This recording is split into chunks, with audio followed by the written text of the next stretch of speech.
I'm Mark Levin, and this is Life, Liberty, and Levin Saturday, and I want to talk about Mr. Bobble. Now, ladies and gentlemen, Joe Biden got up in front of a microphone like this.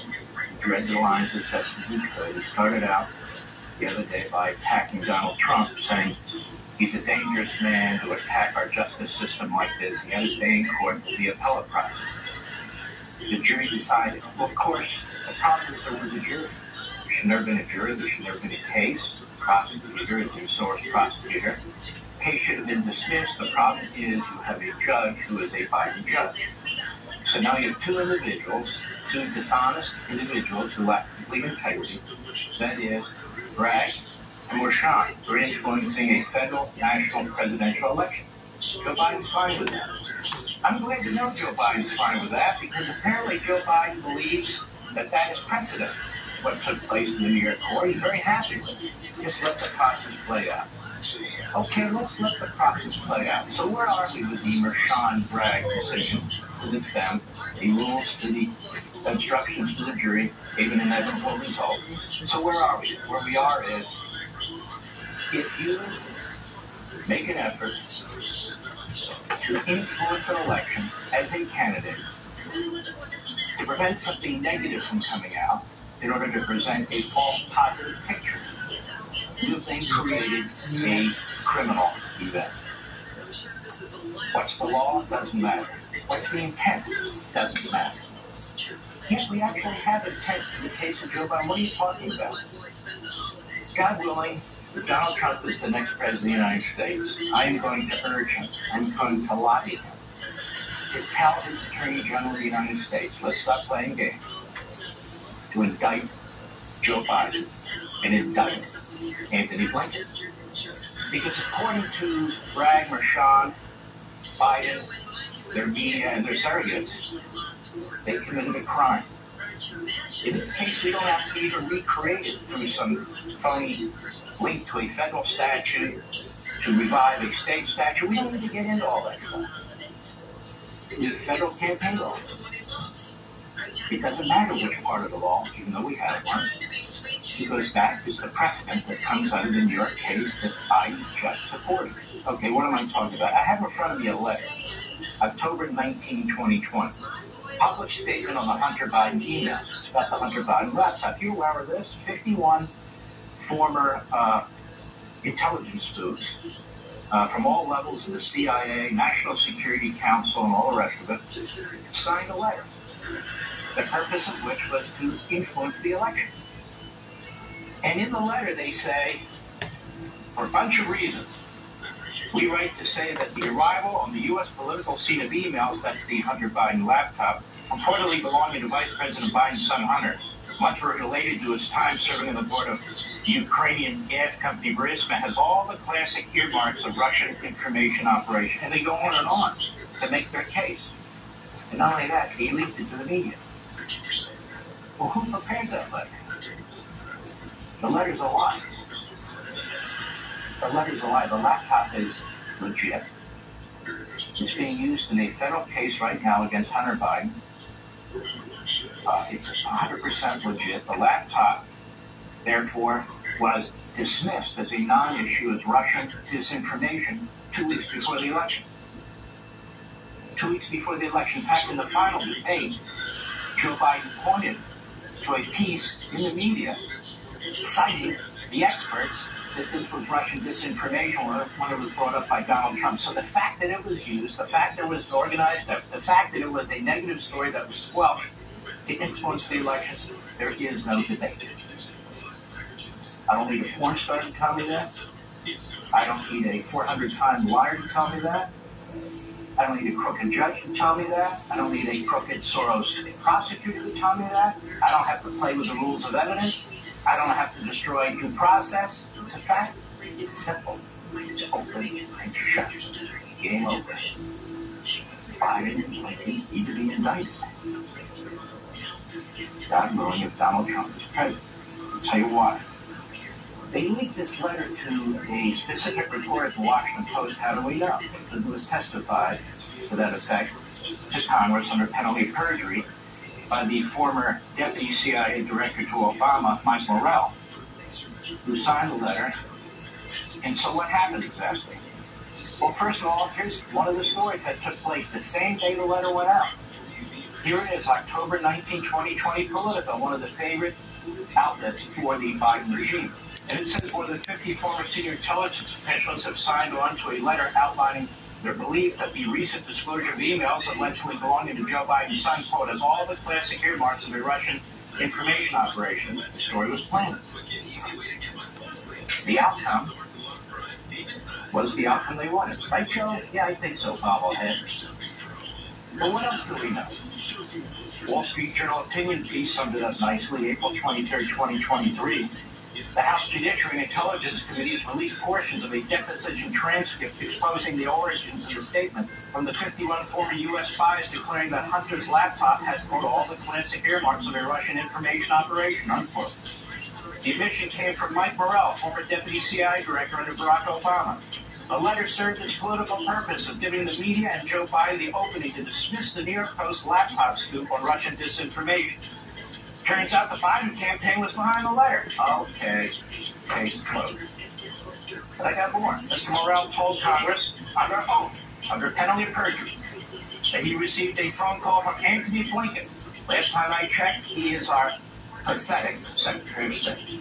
On October 17, 2020, 2 days before the release of the letter, and 3 days after the New York Post published emails from Hunter Biden's laptop.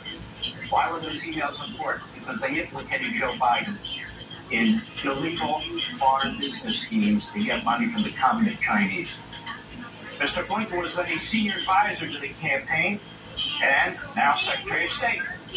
The letter says Mr. Morrell also, quote, explained that the Biden campaign helped to strategize about the public release of the statement. So they organized it, they drafted it, they had the entire process set up. They get it to certain reporters. I admit it wasn't the National Enquirer, but it's worse. It went to all the mainstream radical Democrat Party media and was pushed out. Mr. Morrell says he then contacted an aide to former CIA Director John Brennan to say, quote, the Biden campaign wanted the statement to go to a particular reporter at the Washington Post first, and that he should send the statement to the campaign when he sent the letter to the reporter. Mr. Morrell acknowledged he had two goals with the statement to, quote, share our concern with the American people, unquote, and to help, and I quote, Vice President Biden win the election. All this took place shortly before the final presidential debate. Mr. Biden pointed to the Gang of 51 statement that his campaign helped to generate as proof that Hunter laptop was phony. Quote, look, there are 50 former national intelligence folks who said that what this is. President Trump is accusing me of is a Russian plan. They have said that this has all the characteristics. 4 or 5 former heads of the CIA, both parties, say what he's saying is a bunch of garbage. He creates the letter, they get it signed, they leak it to media outlets who are happy to support him, they want him to win, and he cites his own dirty work. For what? To influence the election. Even if he didn't have intent, it doesn't matter, according to Mr. Gresham. Why this is a open and shut case. Mr. Morrell told the committee that following the debate, Biden campaign chair, now senior White House aide, Stephen Ricchetti, called to thank him for the statement. No doubt the Biden campaign had in essence generated its own disinformation, marshaling the authority of supposedly nonpartisan intelligence veterans to discredit a story that was accurate about laptop emails that were authentic. We don't even need to play around at state court. We don't even go through the motions of reading life. State misdemeanor statutes, they need to be revived because the statute of limitation has run out. I'll just point to the federal election campaign. What part? I can point to the in-kind contribution part, but I'm not going to point to any part. That's what happened in the court, and Biden says it's a great process.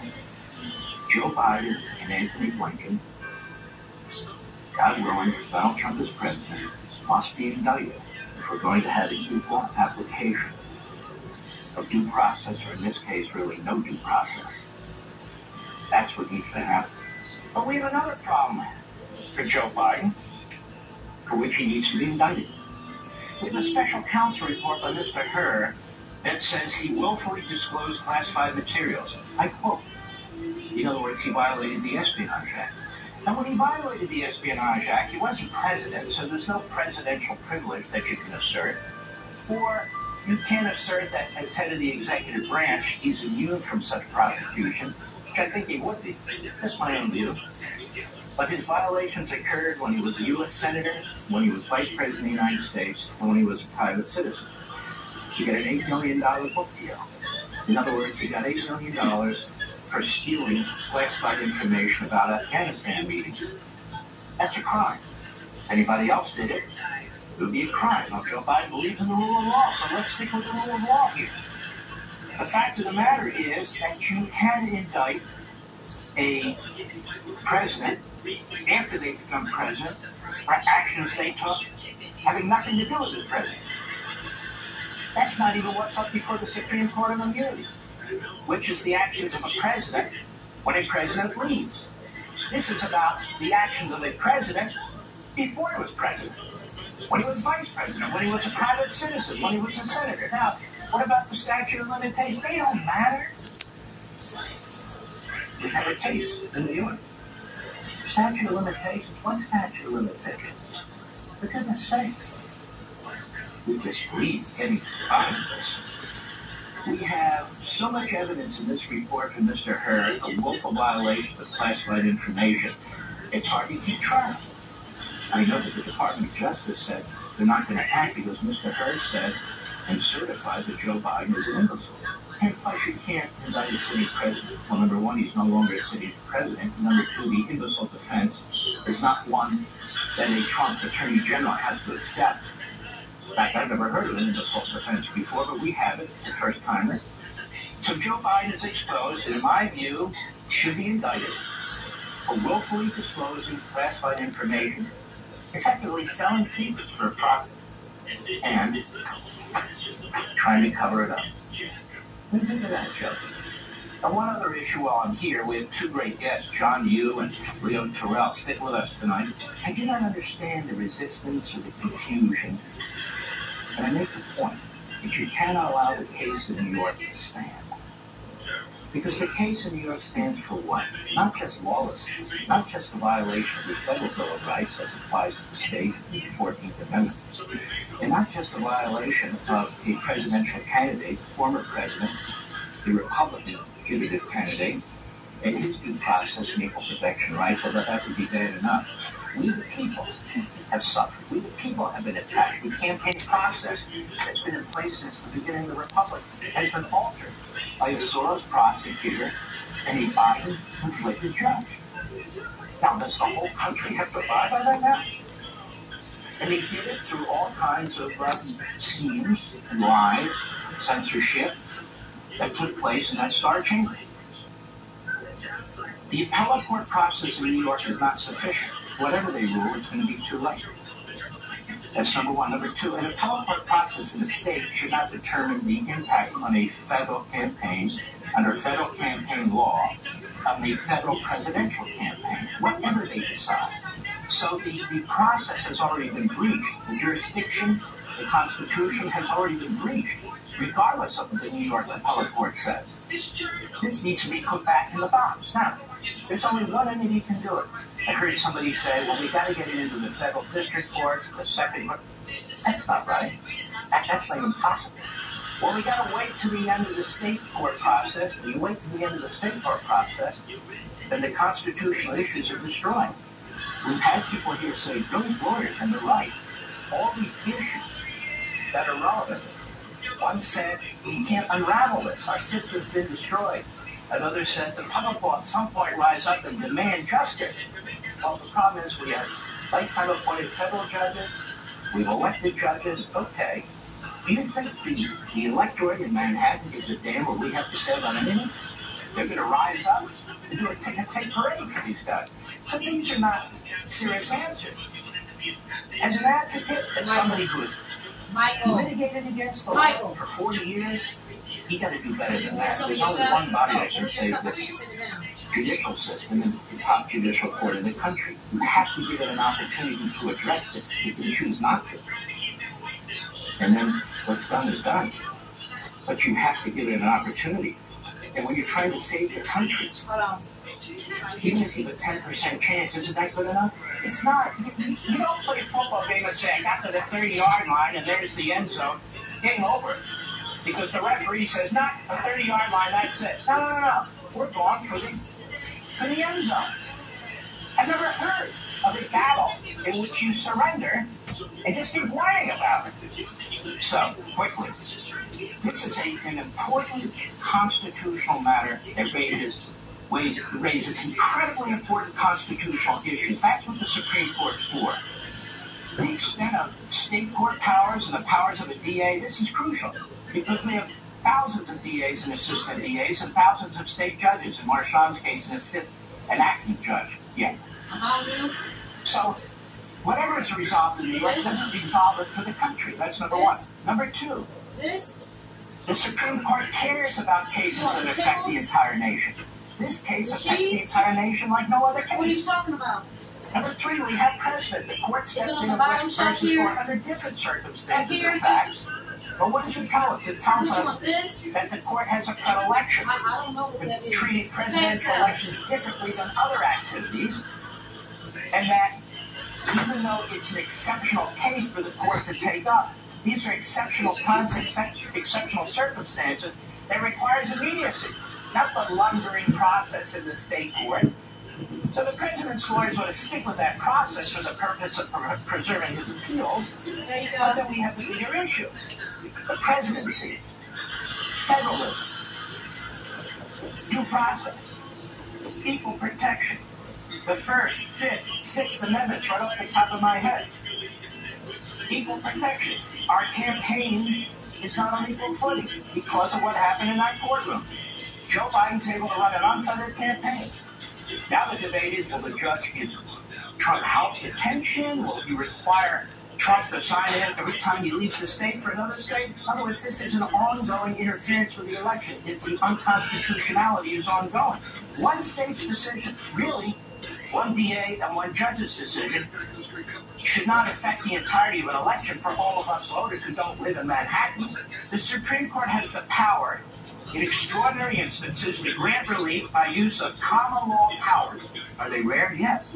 For rare occasions? Yes. This is the rarest of occasions. So how does it work? Issuance by the court of an extraordinary writ authorized under 28 U.S.C. Section 165A. It's not a matter of right, but discretion, sparingly used by a court. To justify the granting of any such writ, the petition must show that the writ will be in aid of the court's appellate jurisdiction, that exceptional circumstances warrant the exercise of the court's discretionary powers, and that adequate relief cannot be obtained in any other forum or in any other form other than this court. You file a notice of appeal. As I said, you ask for a stay of the trial court from the New York courts, immediate expedited review you seek. You file applications for common law writs, writ of prohibition, writ of mandamus. It doesn't really matter for our purpose.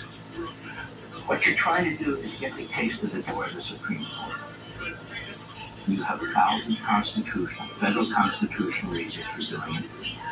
The exigent circumstances, it's going on right now. The constitutional violations are affecting the election as I speak. Every minute that goes by, more damage is done. It becomes more difficult for the Supreme Court to undo it.